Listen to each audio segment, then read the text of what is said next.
serious, measured voice. June 28, 1914. The city of Sarajevo.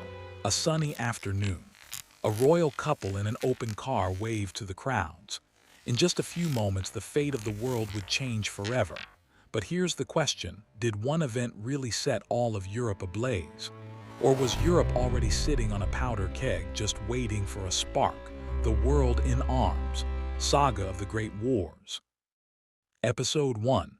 The Powder Keg Seeds of War. Footage source license type British Pathé archive footage. Available for educational use. Archive.org pre-1923 public domain. European Film Gateway Creative Commons BYSA. Library of Congress public domain. The year 1900. Europe was bathed in the glow of progress. The Industrial Revolution was at its peak. Electricity had pushed back the darkness. Railroads had erased distances. People believed human civilization was at its. Beneath this glittering surface, a dangerous disease was spreading: hypernationalism. Every nation considered itself superior to others. Germany wanted its place in the sun.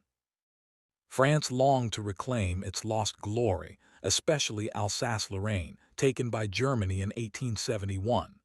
Britain was proud of its vast empire but fearful of Germany's growing navy. This mutual distrust split Europe into two armed camps. On one side, Germany, Austria-Hungary, and Italy. On the other, Britain, France, and Russia.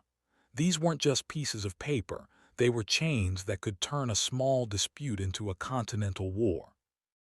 The powder keg. The Balkans. If all of Europe was a powder keg, the Balkans were the magazine. Here, the Ottoman Empire was weakening, and smaller nations, Serbs, Croats, Bosniaks, yearned for independence. Serbia dreamed of uniting all Slavic peoples. But this dream terrified Austria-Hungary, whose own empire contained millions of Slavs. Austria's old emperor, Franz Joseph, wanted to keep things exactly as they were. But his nephew and heir, Franz Ferdinand, thought differently.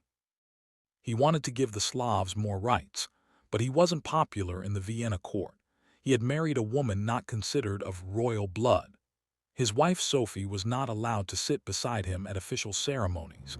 This humiliation was something they endured every single day. Meanwhile, a secret organization was active in Serbia, the Black Hand. Their goal was to weaken the Austro-Hungarian Empire through terror and assassination. Their agents had already attempted failed attacks. Now they saw a major opportunity. June 28, 1914. The day June 28, 1914. This date was a day of mourning for Serbs, the anniversary of the Turkish defeat of Serbia. And it was the day the Archduke of Austria chose to visit Sarajevo. 7 young revolutionaries, some as young as 17, spread out through the streets of Sarajevo. They carried revolvers and bombs. They were waiting for a royal motorcade. They were about to change history, probably without even realizing it. 10:15 a.m. The first attack. A bomb was thrown, missing the Archduke's car and hitting the vehicle behind, injuring occupants. Franz Ferdinand was safe. He wanted to visit the wounded in the hospital, but his advisors decided to continue with the scheduled program. At City Hall, an angry Franz Ferdinand said, "We are greeted with bombs." But then he told his wife Sophie they would go to the hospital to see the wounded. The driver hadn't been told the new route. He turned onto a side street. Realizing the mistake, he slowed down to reverse. At that very corner stood a 19-year-old boy. Gavrilo Princip fired 2 shots. The first bullet struck Sophie in the abdomen. The second hit Franz Ferdinand in the neck. Sophie cried out, "For heaven's sake, what happened to you?" and collapsed at her husband's feet. The July crisis. Diplomacy fails. News spread like wildfire. But in Vienna, more than grief, there was anger and an opportunity. Austria-Hungary wanted to teach Serbia a lesson. The old Emperor Franz Joseph said, "This is a terrible event, but we cannot ignore it." But Austria couldn't wage war alone. It needed its powerful ally, Germany. Kaiser Wilhelm gave Austria what history calls the blank check. Whatever Austria decides, Germany will stand by her side. July 23, 1914. Austria issued an ultimatum to Serbia: 48 hours, 10 demands. Serbia accepted almost all of them except one, but Austria wanted war, not a solution. July 28, 1914, exactly 1 month after the assassination, Austria declared war on Serbia. The web of alliances now, the chain reaction began, one that no one could stop. July 29. Russia began mobilizing its army. August 1.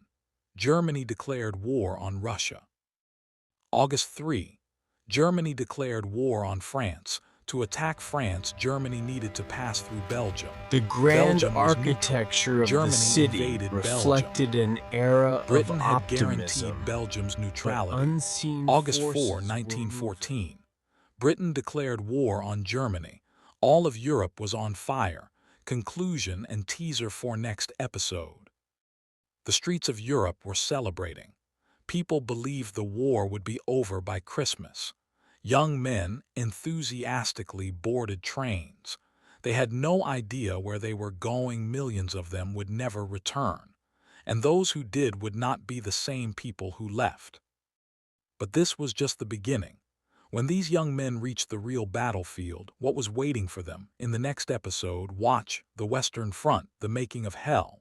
Trenches, mud, rain of shells, and humanity's greatest downfall. If you enjoyed this episode, please like, share, and subscribe to our channel. In the next episode, we'll take you to the most terrifying battlefields in history.